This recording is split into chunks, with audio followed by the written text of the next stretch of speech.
Wife swapping, आखिर क्या है ये वाइफ स्वैपिंग और भारत कैसे इसकी चपेट में आ रहा है। आज तक आपने सिर्फ सामानों की अदला बदली करते सुना या देखा होगा, लेकिन आज इस वीडियो में आप जो जानेंगे उसे जानने के बाद आपके होश उड़ जाएंगे।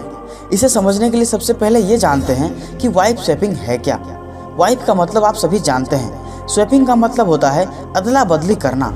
अब अगर दोनों को एक साथ जोड़ें तो वाइफ स्वैपिंग का सीधा मतलब होता है पत्नी की अदला बदली करना, यानी लोग अपनी पत्नियों की अदला बदली करते हैं। जी हाँ, आपको बता दें कि ऐसा लोग दो चीज़ों की चाहत में करते हैं। पहला, शारीरिक सुख या संतान प्राप्ति के लिए, यानी कि जो आदमी अपनी पत्नी को ठीक से शारीरिक सुख नहीं दे पाते, उनकी यौन इच्छाओं की पूर्ति नहीं कर पाते हैं, वो आदमी अपनी पत्नी को किसी दूसरे आदमी को सौंप देते हैं। कुछ लोग तो ऐसे भी होते हैं जो अपनी यौन दुर्बलता के कारण संतान की प्राप्ति नहीं कर पाते हैं, इसलिए संतान सुख की प्राप्ति के लिए वो अपनी पत्नी को कुछ समय के लिए किसी दूसरे आदमी के पास भेज देते हैं। और इस तरह की बेवाहियात और घिनौनी हरकत साउथ कंट्रीज में ज़्यादा देखने को मिलती है, और इनकी तादाद इतनी ज़्यादा हो गई है कि अब तो साउथ कंट्री में ये सब एक कल्चर बन गया है। जी हाँ, आपको जानकर हैरानी होगी कि वहाँ के लोग खेल खेल में वाइफ स्वैपिंग करते हैं। वाइफ स्वैपिंग का खेल ज़्यादातर साउथ कंट्रीज में ही होता है।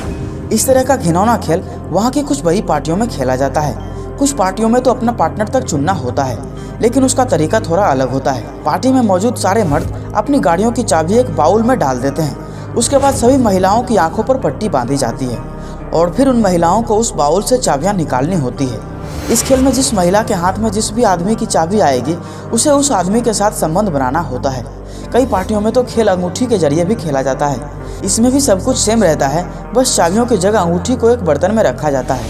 अब बात करें भारत की, तो हमारा देश भारत सभ्यता और संस्कृति वाला देश है, लेकिन बदलते समय के साथ लोग डिजिटल होते जा रहे हैं और अब तो वाइफ स्वैपिंग का खेल भारत में भी देखने को मिलने लगा है। आए दिन न्यूज़ चैनल और अखबारों में वाइफ स्वैपिंग के मामले लगातार बढ़ते जा रहे हैं। अब सबसे बड़ा सवाल ये उठता है कि ये वाइफ स्वैपिंग का खेल भारत तक कैसे पहुंचा। तो इसका सबसे बड़ा कारण है सोशल मीडिया और इंटरनेट। सोशल मीडिया पर ऐसे कई सारे साइट्स हैं जिसके जरिए लोग वाइफ स्वैपिंग करते हैं। भारत में अब तक वाइफ स्वैपिंग के सबसे ज़्यादा मामले दिल्ली में देखने को मिले हैं। जी हाँ, आपको बता दें कि देश की राजधानी दिल्ली में वाइफ स्वैपिंग का खेल बड़े पैमाने पर खेला जा रहा है। सबसे ज़्यादा यूथ कपल इस काले खेल के प्रति तेजी से आकर्षित होते जा रहे हैं। एक स्टिंग ऑपरेशन में इस काले खेल का खुलासा हुआ है, जिसमें पति की रजामंदी से एक दूसरे की वाइफ के साथ संबंध बनाए जाते हैं। पूरे देश में कपल स्वैपिंग के इस घिनौने खेल में करीब 15 से 20 हज़ार कपल शामिल हैं। अब आप ये सोचिए कि अगर ये वाइफ स्वैपिंग का काला खेल पूरे देश में कोरोना की तरह फैल गया तो भारत का और भारत की सभ्यता और संस्कृति का क्या होगा। क्योंकि जिस तरह से साउथ कंट्री की संस्कृति को हमारे देश के लोग तेजी से अपना रहे हैं, उससे यह प्रतीत होता है कि आने वाले 100 सालों के अंदर हम अपने देश की सभ्यता और संस्कृति को पूरी तरीके से भुला देंगे। और अगर हिंदू धर्म की बात करें तो इस धर्म में रिश्तों को बहुत अहमियत दी जाती है और उन रिश्तों का पालन उम्र भर किया जाता है। और इन्हीं रिश्तों में से एक रिश्ता है पति पत्नी का रिश्ता, जो कि हिंदू धर्म का सबसे पवित्र रिश्ता है। लेकिन बदलते समय के साथ इस पवित्र रिश्ते की पवित्रता खत्म होती जा रही है, क्योंकि साउथ कंट्रीज की तरह ही अब भारत में भी वाइफ स्वैपिंग होने लगी है। वाइफ स्वैपिंग में 2 या 2 से अधिक पति पत्नी एक दूसरे की पति पत्नी के साथ शारीरिक संबंध स्वेच्छा अनुसार बनाते हैं, अर्थात वो सभी अपनी इच्छा से ये सब करते हैं और इनसे उन्हें कोई आपत्ति भी नहीं होती।